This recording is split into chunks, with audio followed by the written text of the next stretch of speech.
But we start by welcoming Anne Diamond and Nick Owen for a look at some of the headlines today. And Rio Ferdinand is in the headlines, but he didn't want to be.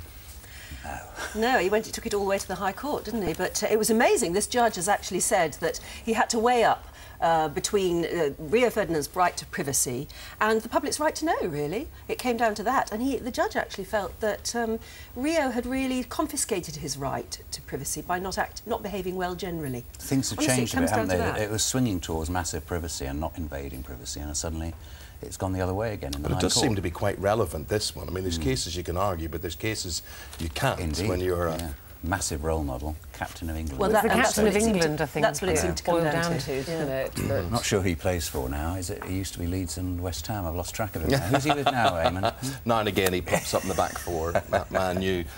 But do you think as well it's the invincibility of footballers, money makes them seem quite detached and remote and invincible, a la Mr Tevez. They can do exactly what they want. They're in their own bubble. They may be badly advised sometimes. Yeah, couldn't agree more. Yeah, but I think they're also prey to predatory females as well, and I think the whole idea of kissing and telling is still absolutely obnoxious. I think it's absolutely vile, and that's the sadness of me, because I think at the end of the day, when the girl is lying, flat on her back, is she thinking to herself, this is my pension, this is my route to fame, and it never really works out for them in the long term, does it? So often ends in tears for them, for the girls. Well, yes, they have a little bit of fame for a short amount of time. Not very nice sort of fame. No. So do you have sympathy with the girls, or is it the footballers to blame in all of this? Would you have sympathy for him? Do you believe he's allowed his privacy like everybody else? But he maybe dabbled a wee bit too much. He's dabbled. Well, it's not the first time, is it? You see, I think that's what the judge was saying. His behaviour generally wasn't that of somebody who desperately wanted to protect his privacy. And the irony is, it all blew up when he became England captain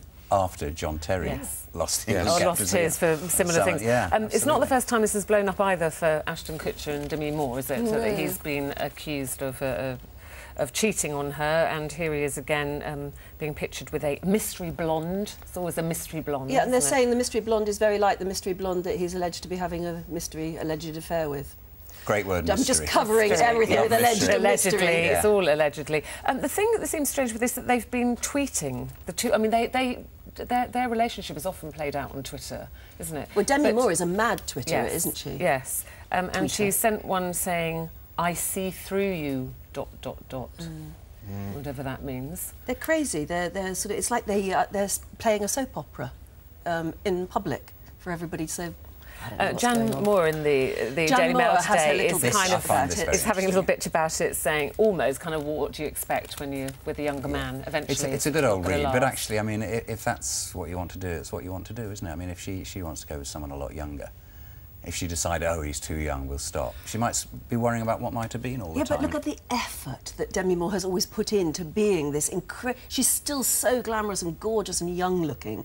And you think, well, she's got to be because she's got this younger man. But Jan Moore is making the point... Well, Jan Moore is making the point that, after all that effort, she's still lost her man to a younger woman. Well, Jan's saying here, it's time for an old codger in a cardigan. But having an old codger in a cardigan doesn't mean he's not going to run off with a mystery blonde. None of us want an old codger in a cardigan. But I tell you what, I mean, these things can work. Barbara Windsor and Scott, they've been together, I think, married 26 years or something like that. You were with her the other day, didn't you? Last night.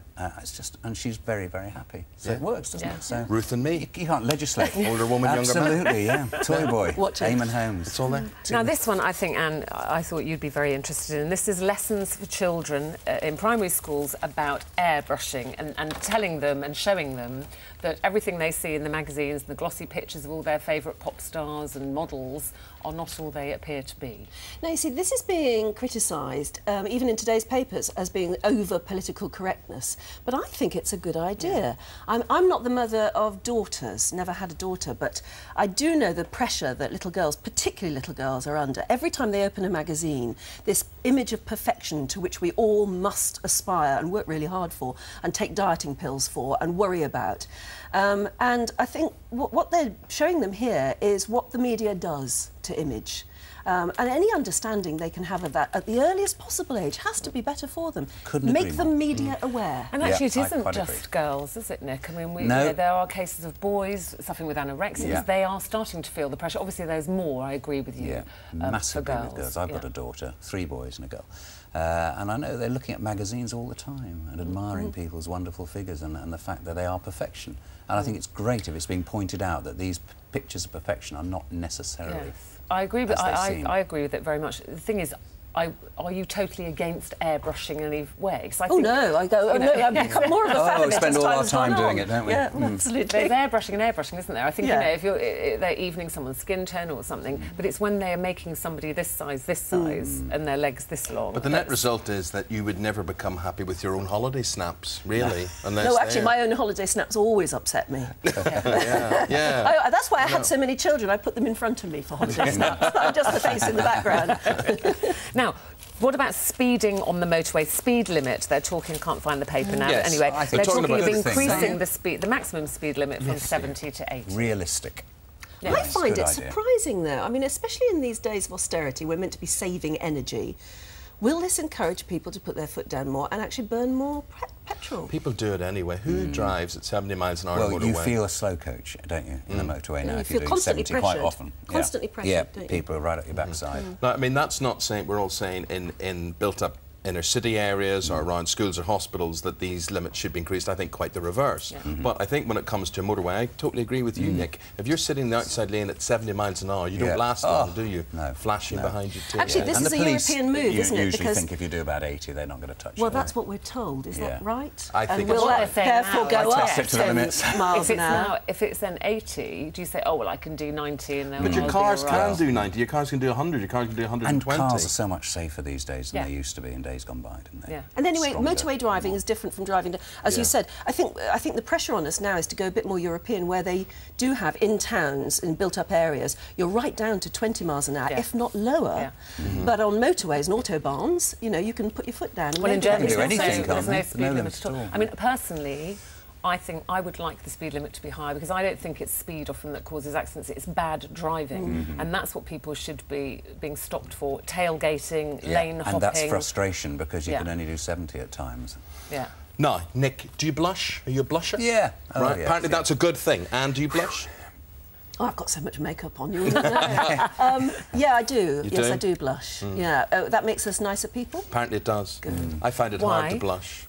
You've got nothing to be embarrassed about, is no. that what it is? Or I'm a good liar, it says. It's because you're open, isn't it? If you blush, and if you can't help yourself blushing, it means you're showing your heart on your sleeve, you're showing your emotions. But is it a physical thing, just sort of where your blood vessels are, how high they are or something? I wouldn't know, but, you know, I think it's... Depends what someone said to you, doesn't it? I easily get a red face, you know, going to a football match, pressure there, or about to make a speech, or, you know, anything where you've really got to concentrate and the pressure is on. I go really red down here and stuff like that. Yeah, and then you get cold hands as well, don't you? Yeah, she's got good red face, cold hands. You do know a lot about it. I've had many times when he's been nervous. And then they're talking about blobby bobbies here. This is in the Daily Mail today. This is a sign of the times. That should police officers be tested for their fitness? They were going to bring in this annual fitness test for all bobbies on the beat. Well, you like to think that the average bobby on the beat is fit and healthy and lean, mean, you know, policing machine. Right, after people blowing a whistle at the same time. Absolutely, it takes a lot out of you, I don't think so. And they found that, having done a few tests, they found that if they did bring in an annual fitness test, most bobbies on the beat would fail it. And now I could be a policeman. Eamon, I wouldn't dream of new legislation, saying anything. I could be in there. You'd be the cuddly community policeman. No, but they're all cuddly, according to that. Well, they're going to stay cuddly, because they can't afford to bring in this annual fitness test, because too many of our bobbies would fail it, and they wouldn't be able to replace it. They couldn't call it the thin blue line anymore, could they? They could not. On that note, that's a good note to end on. Thank you very much. Lovely seeing you both. Thank you very much indeed. Thank you. Well, that's our take on all the papers this morning. You've obviously all been contacting Matt. What do people out there think, Matt?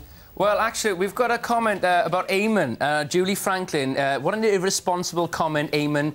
And not surprising, many of us do 70 miles per hour on the motorway because we want to live to see another day. Eamon Holmes, very controversial of you. It's not very controversial, it's very true, actually. And Mr. Owen will back me up on this one as well. I do stick to the speed limits, but I feel, like Nick was saying, a complete slow coach. No one else does. They're behind you, they're tailgating. And the whole consensus now is that the speed limit should be increased. It's not me saying, it's what the experts are saying. It's realistic. Yeah.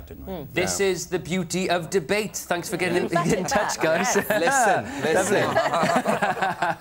And lots of people talking about Britney Spears' pictures being showed to school kids at the young age of 10 years old. Now, Tony McKee disagrees with this completely. Pictures are getting shown on Britney Spears to young people at the age of 10 is disgraceful, shouldn't be allowed like that. And Carrie on Twitter, yes, I think it's far too young. What they really need to be doing is banning all those sexual music videos on the television. And lots of people completely think this is a really good idea. Rebecca Williams, I personally think it's a great idea. If kids get to see the real person, they won't have to try and be like the airbrush version of them. Guys, take it easy. I'll see you later. Yeah, we're talking about those videos and Rihanna, and somebody tweeted me last night, apparently she's simulating sex on stage now with the audience members as well. There's something to look forward to. How do you get a ticket for that? So don't get me started on all the videos. That's a whole nother debate, really isn't it? We haven't got time for. We'll come back and do that. Yeah. Nice to see you both. Thank you very much.